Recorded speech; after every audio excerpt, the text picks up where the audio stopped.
बचपन से जब से मुझे याद पड़ता है, घर आने वाले लोग या घर पे काम करने वाले नौकर चाकर बड़े अदब से पेश आते थे। आखिरकार मैं शहर के डॉक्टर साहब का बड़ा बेटा जो था। आज से 70 साल पहले एक डॉक्टर छोटे कस्बे में भी बहुत बड़ी चीज होता था। उस समय विदिशा के अस्पताल में, सरकारी अस्पताल में, कुल जमा 3 या 4 डॉक्टर रहे होंगे। सब लोग उनको पहचानते थे और सलाम करते थे। बीमार होने पर उन्हीं से तो पाला पड़ना था। रुतबे की कहूँ तो मुझे याद है, तब विदिशा शहर में एक टूटा फूटा सिनेमा हॉल होता था।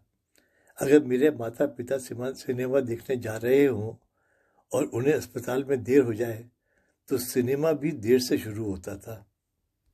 पिताजी के पास उस समय गाड़ी भी थी। गाड़ी रखना उस समय एक शाही शौक था। पूरे विदिशा शहर में शायद 3 या 4 गाड़ी रही होंगी। जाहिर है, बचपन में मैं सोचता था कि मेरे पिता कलेक्टर के बाद दुनिया के शायद सबसे पावरफुल आदमी हैं। आखिर मेरी दुनिया विदिशा के बराबर ही तो थी और मैं अपने आप को भी कुछ तोप से कम ही समझता था। आखिर बड़े बेटे को बुलंद इकबाल जो कहते हैं। आज मेरे पिता जैसे विदिशा में 50 सरकारी डॉक्टर होंगे और शायद ही कोई घास डालता होगा उन्हें। कहने का मतलब है कि आदमी कुछ नहीं होता, समय समय की बात है। एक समय में जो पद अपर क्लास माना जाता था, आज वो लोअर क्लास के बराबर हो गया होगा। समय बीता, मैंने देखा जो चपरासी पिताजी के बंगले पर हाथ बांध के सर झुकाए खड़ा रहता है, वह भी बाहर निकलकर दूसरों के सामने सीना तान के खड़ा हो जाता है। डॉक्टर साहब तक उसकी पहुंच जो है, अगर जान पे बनाई तो आनन फानन में इलाज तो करवा ही देगा। लोग उसकी भी जी हजूरी करते थे। आम लोग समझते हैं केवल 3 क्लास होती हैं, पर तब मैंने जाना हर क्लास में भी अलग अलग क्लास होती है। सरकारी चपरासी के यहाँ भी झाड़ू लगाने के लिए नौकरानी आती थी। जब मैं बड़ा हुआ तो मैंने क्लास के ऊपर अधिक ध्यान नहीं दिया, पर हमेशा यह खटकता रहा कि कुछ लोग रीढ़ की हड्डी ज्यादा ही झुका लेते हैं। चापलूसी में आम आदमी को भी राजा बना देते हैं। अफसोस है कि हमारे यहाँ हाथ से काम करने वाले को निम्न कोटि का समझा जाता है और बड़े साहब का दरवाजे पर बैठा चपरासी भी सलाम के लायक होता है। बड़ा अफसोस होता है कि हम अपने साथ काम करने वालों को अपने साथ बैठला के खिला नहीं सकते या सम्मान नहीं दे सकते। जाने अनजाने में हम सभी इस व्यवस्था को स्वीकार कर चुके हैं। मुझको भी इन बातों का एहसास तब अधिक हुआ जब मैंने पश्चिमी देशों का भ्रमण किया। तब ये फर्क बहुत ज्यादा मालूम पड़ता है।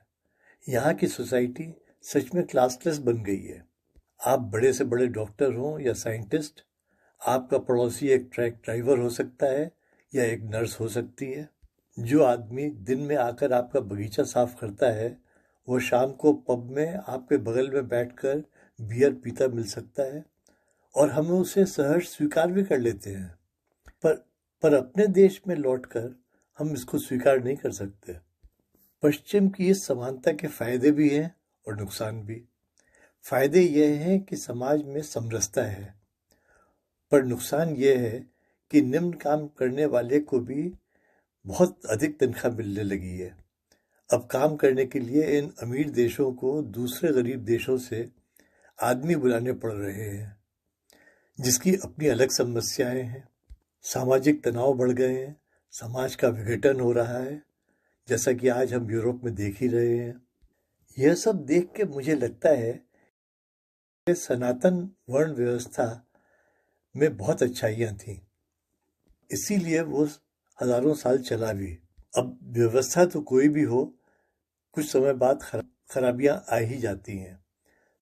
अगर हम अपनी वर्ण व्यवस्था में पुनः काम करें, आज के परिप्रेक्ष्य में उचित सुधार करें, जैसे सबका सम्मान व मेरिट आधारित वर्ण व्यवस्था, न कि जन्म आधारित, तो वह दुनिया के लिए एक आदर्श बन सकती है।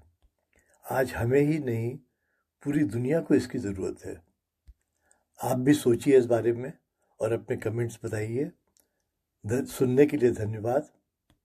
Please like, share and comment on my video. Thank you for watching.